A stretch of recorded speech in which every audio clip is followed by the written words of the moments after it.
Assalomu alaykum. Bugun sizlar bilan o'quv qo'llanmamizda 86-bitdan davom ettiramiz. Asmaul isharati lil qaribi, asmaul isharati lil ba'idi. Demak, yaqin uchun ishlatiladigan ism ishoralar, uzoq uchun ishlatiladigan ism ishoralar. Lil aqili, aqlilar uchun ekan.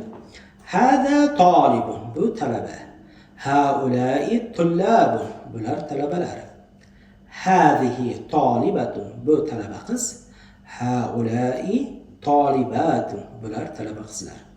Demak, e'tibor beramiz, bu yerda muzakkar birlikka nisbatan, talibunga nisbatan hada so'zi ishlatildi va ko'pligiga nisbatan haula'i so'zi ishlatildi. Endi muannas birligiga nisbatan talibatunga nisbatan hadihi ishlatildi. Endi muannas ko'pligiga nisbatan haula'i ishlatildi. Demak, bu yerga e'tibor qiladiganimiz haula'i so'zi muzakkar ko'plikka ham, muannas ko'plikka ham bir xil shaklda ishlatilar ekan. Haula'i tullabun, bular talabalar, o'g'il bolalar. Haula'i talibatun, bular talaba qizlarga nisbatan, demak, ikkalasiga ham haula'i ishlatildi. Keyingisi zalika talibun, ana u talaba. Ulaika tullabun, ana ular talabalar. Tilka talibatun, ana u talaba qiz. Ulaika talibatun, ana ular talaba qizlar. Demak, bu yerda ham e'tibor berishimiz kerak bo'lgan joyi, demak, tilka so'zi, demak, talibatunga nisbatan ishlatildi. Demak, bu yerda zalika talibun muzakkar birlik bo'lgani uchun zalika ishlatildi, muannas birlik bo'lgani uchun tilka ishlatildi. Endi ko'plikka nisbatan ulaika ishlatildi, muzakkarda ham, muannasda ham. Ana ular so'zi, demak, aqllilarning ko'pligiga nisbatan birlikda ham, ko'plikda ham bir xil ulaika, demak, uzr. Aqllilarning ko'pligi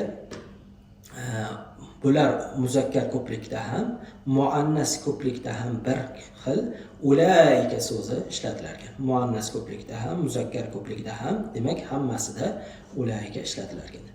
Asmaul isharati lil qaribi, yaqin uchun bo'lgan ism ishoralar. Asmaul isharati lil ba'idi, uzoq uchun ishlatiladigan ism ishoralar. Li g'oyril aqili, demak, aqlsizlar uchun ekan. Ikkalasi ham hada baytun, bu uy. Hadihi buyutun, bular uylar. Hadihi sayyaratun, bu mashina. Hadihi sayyaratun, bular mashinalar.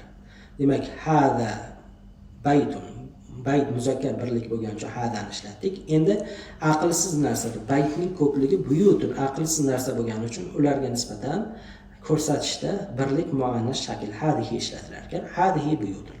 Endi o'zi muannas bo'lsa, masalan, hadihi sayyaratun kabi, bunga hadihi, ya'ni ko'rsatish olmoqchi olib kelamiz. Endi ko'plik muannas bo'lsa ham, bunga ham hadihi ishlatilar ekan.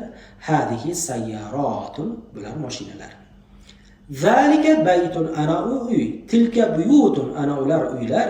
Tilka sayyaratun, ana u mashina. Tilka sayyaratun, ana ular mashinalar. Endi bu yerda e'tibor qilishimiz kerak bo'lgan narsa, demak, zalika baytun, ana uy muzakkarga nisbatan muzakkar ko'rsatish olmoqchi ishlatildi. Ana ular, ana u so'zi. Tilka buyutun, ana ular uylar so'ziga nisbatan, demak, muannas birlik shakli ishlatilar ekan. Demak, aqlsiz narsaga nisbatan ko'rsatish olmoqchi ko'plikda, baytunning ko'plik, buyutun aqlsiz bu. Shuning uchun tilka birlik muannas shakli ishlatilar ekan. Endi birlik muannas bo'lsa so'zimiz o'zi shunda ham tilka ishlatilaveradi, bu odatiy hol. Endi aqlsiz narsalarning ko'pligiga ham tilka so'zi ishlatilar ekan, ya'ni muannas birlik shaklida. Tilka sayyaratun, ana ular mashinalar. Demak, mana shu yergacha o'qiganlarimizni yaxshilab o'qib o'zlashtirib olamiz.